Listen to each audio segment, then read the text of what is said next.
equality. Right? It's a very important thing in modern times, right?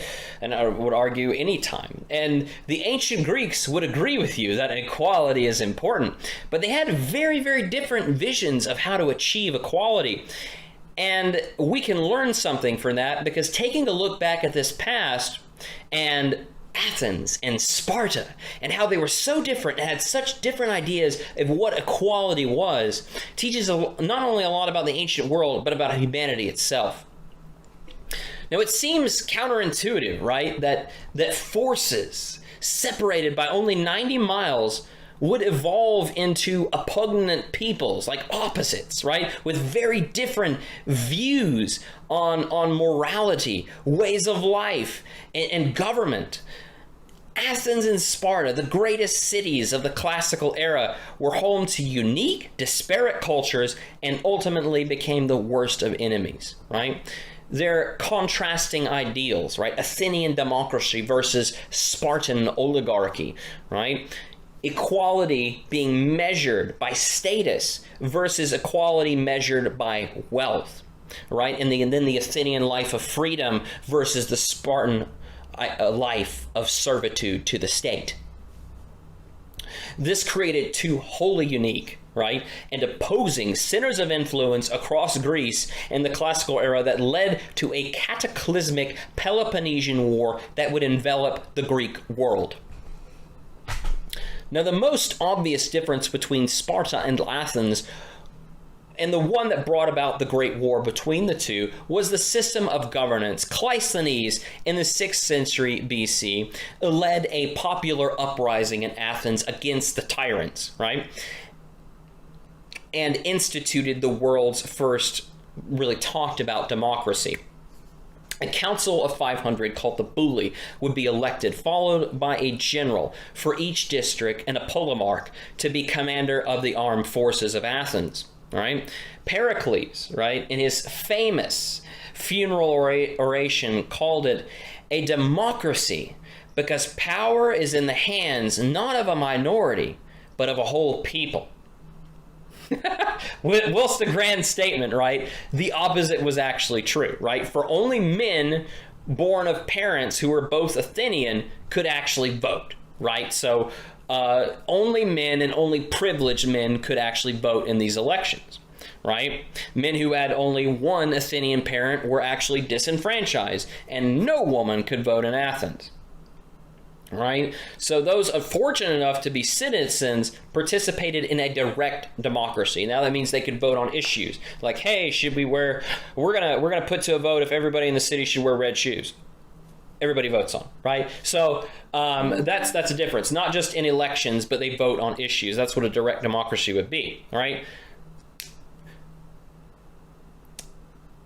And importantly, citizens of Athens, really important issue, could vote to banish someone, another Athenian citizen, all right, in order to keep any one citizen from becoming too powerful, right? So like, oh, you're getting too powerful.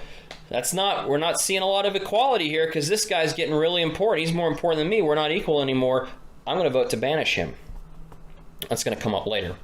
Now, the Spartan government was officially an oligarchy, right? But it was likewise unique and supremely effective. It was a diarchy, right? A nation ruled by two kings with a senate of 28 gerousia or elders that were actually elected by the people. So it's like a republic, right? You're electing noblemen or politicians to represent you. A total of 5 ephors or high councilmen were elected as well. These men could pass laws and, more importantly, impeach an unruly king, right? The highly effective two-king system meant that the death of a king, right, would not render Sparta leaderless, right? There would never be a transition of leaders, never an anarchy, never a period without stable leadership. And the Spartan people were represented by an elected council, but they were also able to speak out for themselves as well. The kings or ephors could propose laws and courses of action to the people, and the Spartan citizens themselves actually had a vote to be able to veto any measure they disagreed with. The ephors could be, these high councilmen, could be trusted to maintain the balance of this system and not allow it to become too democratic, nor allow it to slip into tyranny. The Spartan government was a balanced blend of monarchy, oligarchy, and democracy, and ultimately the Spartan system of government is probably more closer to what we think of American democracy than Athenian democracy actually was, right? So it's the Spartans are maybe not the first republic, but technically, but in a lot of ways they were the first republic. So Athens' democracy and Sparta's hybrid oligarchy, despite the clash of these city-states that would participate in the Peloponnesian War, were actually both pretty effective systems of governments. The Spartan oligarchy ultimately provided the most effective government in times of war or crisis, while Athens, right, was plagued with warring political factions, right? During a time when Spartan, because they have two kings, provided steady leadership during that war. And they ultimately, Sparta proved to be the more effective means of governments. Their government system did, because under the pressure of war and stress, the Athenian democracy collapsed, right? And Sparta would be able to beat them in large part thanks to their democracy. Right, so upon the death of Pericles, right, the Athenian statesmen such as Cleon, THESEUS, Alcibiades, all rallied for opposing war strategies. The democracy is attacking each other, right, and there was no clear unified direction, and Athens lost the war, and its empire was destroyed due to this. So we can see that the Spartan system of governments was ideal. It's with these two pronounced styles of government, right? It's not surprising that Sparta and Athens had two very different ideas what equality for their citizens meant. Now, Athens sought to maintain equality by limiting an individual's power and prestige. And Sparta, on the other hand, sought to promote equality by eliminating wealth from the society entirely, right? We get rid of money, we get rid of wealth. Everybody's equal because everybody's poor, right? Sparta in the 8th century, under its legendary reformer Lycurgus, sought to create equality by eliminating the power of the rich, right? One of his first laws split the land of Sparta and divided it evenly amongst its male citizens. So every male got the same amount of land. Yes, I know. Ensuring that, everybody got the same amount of land, everybody was equal. He also took extreme measures to prevent the people who were rich from outwardly displaying their prosperity, right? So every Spartan house had to be constructed at with the same materials, relatively the same size.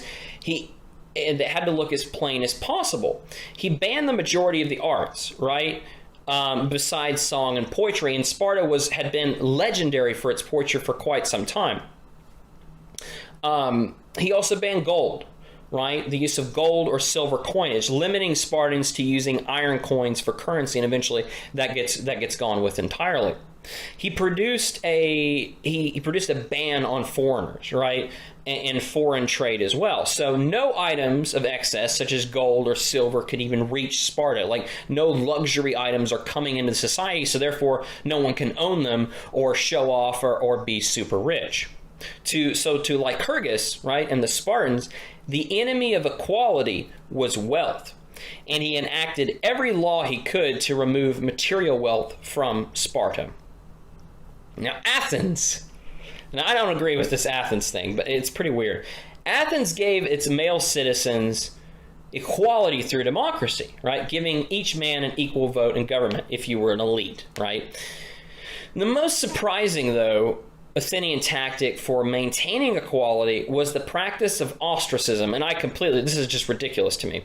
The Athenians, according to Plutarch, ostracized and exiled those who became too powerful, right, or too important, or too popular, in order to maintain equality amongst its citizens, right? So what fool would aspire to serve his nation well, knowing his success would lead to his exile and removal from his homeland, and everybody knows.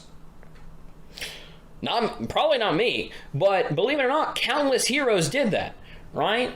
Athens, despite promoting ideals of equality, often behaved terribly towards its best citizens and heroes, right? And it rewarded these great heroes and saviors of their city with ostracism or, in fact, death. Theseus, right, who saved Athens, who slew the monstrous Minotaur and freed the Athenians from the blood tribute of Minos, was forced to flee for his life and was murdered on the island of Skyros, right? Themistocles, right? Athens' last great hero who saves the day, the victor of the Battle of Salamis, defeats the Persians, the savior of Athens and all of Greece from Persian rule, would be unceremoniously ostracized as well. So the Athenian warrior culture was undermined by its own concept of equality. Valor led to heroism. Heroism led to betrayal by the state. A pretty ridiculous concept. In Athens, as in most of Greece, women were treated as no more independent than children, generally speaking, encouraged to leave the house as little as possible, and required to live greatly restricted lives while the men of society were free to pursue a myriad of choice in their lives, right? Spartan men, right, in contrast to Athens, were not free at all. They had no choice in their lives, actually. Their only option was to become the life of a Spartan soldier. And so in this way, the women of Sparta actually had greater liberty and freedom than the men did. Right? The women were encouraged to speak their minds, to be capable, to be semi-educated. They would compete in athletics, religious ceremonies, participate in religious ceremonies, and above all else, right, their main purpose, though, was producing children, right, because this is a state-run society that thinks everything I do is in the best interest of the state. So producing children, therefore producing male children and making more warriors, future warriors, is what I should be doing as a woman, right, was their way of thinking. But these options for the female Spartan arguably led to a freer experience than the male Spartan, right? You know, causing one foreign woman to actually note on visiting Sparta, this may be the one place in all of Greece where the women rule the men. Right? Well, this isn't true, right? But the women didn't rule the men. But the observation does highlight the surprising contrast between the lives of Spartan men and women. Now, via the practice of ostracism, right, Athens enforced equality by punishing those who became too popular or famous or powerful. So to the Athenian, status was the enemy of equality, and those who grew too powerful had to be removed. Sparta, with its military society and brotherhood, promoted equality and camaraderie amongst the men rather than competition amongst the nobles. So Sparta saw wealth as an impediment to equality, and so brought equality to its nation by stripping the wealthy of excess lands and riches and eliminating material wealth altogether from its society. Athens, despite being an imperfect democracy, and its definition, though, of equality was for the ancient world, right? Not by our standards, but for the ancient world, a beacon of freedom. The Athenian male citizen could do whatever they wanted, right? They could build a house as extravagant as they wish. They could try to pursue any career they wish, do whatever they pleased, right? Athens had towering temples, grand buildings, plays, music, statues, gilded decorations. You could be gay. You could even be a pedophile in Athens, right? You could do whatever you wanted in Athens. Sparta, right? And you had gilded gold pillars and statues and temples and all these amazing things. Sparta, in contrast, was a city of very plain buildings and village huts, a place of forced humbleness and servitude to the state. The Spartan culture of service to the state was as unique to Greece as Athenian freedom was. So in Sparta, Lycurgus instituted a wide range of revolutionary laws that would change that nation forever, right? Imposing equality via termination of wealth. He sought to make the male population the greatest soldiers on earth, right? In doing so, he sought to turn Sparta into the master race. Where have we heard that one before? Eugenics, right? Eugenics, right? Newborn Spartan infants would be taken to Mount Taygetus to be examined by the high councilman, or the ephors, and if any physical defect was discovered or the newborn was believed to be of poor quality, the infant would be thrown from the cliff into the chasm called the apothete, right? The Spartan experiment, however, in eugenics extends way beyond infancy. Boys were raised by the state for one single purpose, right? Service to the state as a soldier. Males could expect no freedom, absolutely none, and a torturous existence filled with violence. At the age of 7, every Spartan male would enter military service to be trained for 12 years to become a battle-hardened warrior. This grueling process involved physical and mental torture even as children. The boys would be ritually starved and then encouraged to kill slaves and steal their food in order to survive, right? So, you're talking 10-year-old boy, you have no food, they've been starving him on purpose, and they hand him a sword and they're like, go out, kill some slaves, get your food. That's how you're going to do it. Right, the people in charge of him would tell him to do that. Another thing they would do was the annual flagellation contest, right, which involved boys being whipped to near death. We're talking 7 to 10 to 11-year-old boys just being whipped to the point of near death, and some of them would die. The winner of that contest, though, would be the child who could take the beating the longest, right? So adults are just beating the crap out of them until they nearly die, and in order to build toughness. Upon adulthood, men would be prevented from living with their wives and were instead forced to live in a community barracks, right? So the unfortunate task the other unfortunate task of male adulthood was serving in the Krypteia, right? A secret police whose sole service was hunting and killing helots or slaves to thin out their population. Well, we're getting too many slaves these days. I guess we should go have a massacre, right? Commit some genocide. And seriously, that's the way it was. In sum, all of Sparta, every class, right, though, whether it be a man, whether it be a woman, whether it be a slave, everybody existed as a slave to Sparta.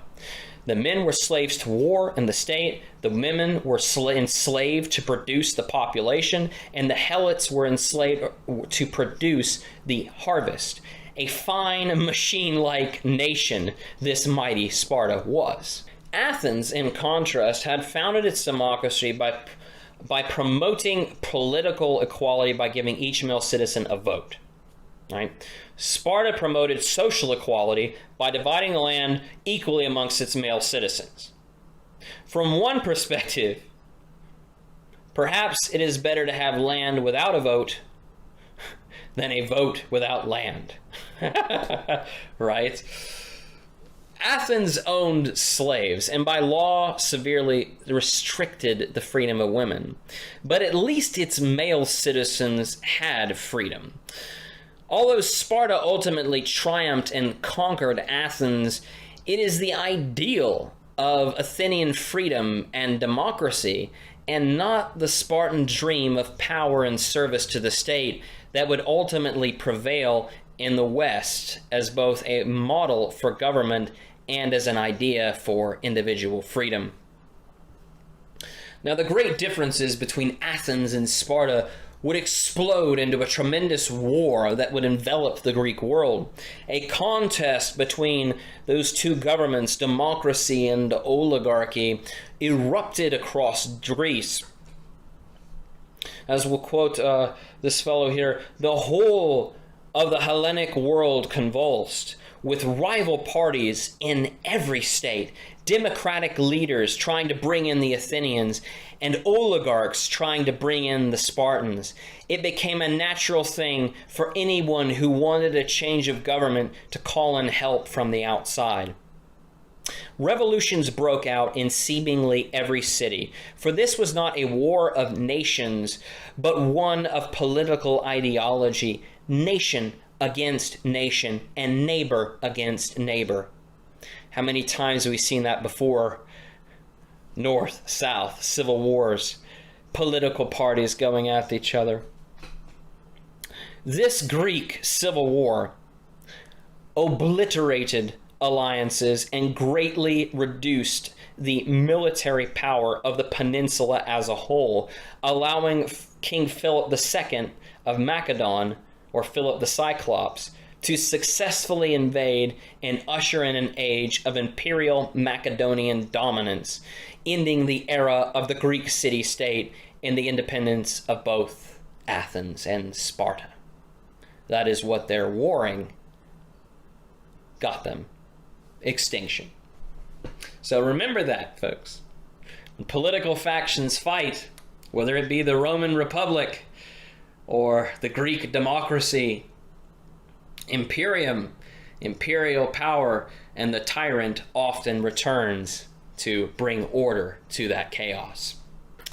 Thank you so much for watching. I hope you enjoyed it and learned a few things. I certainly did. And have a great rest of your day.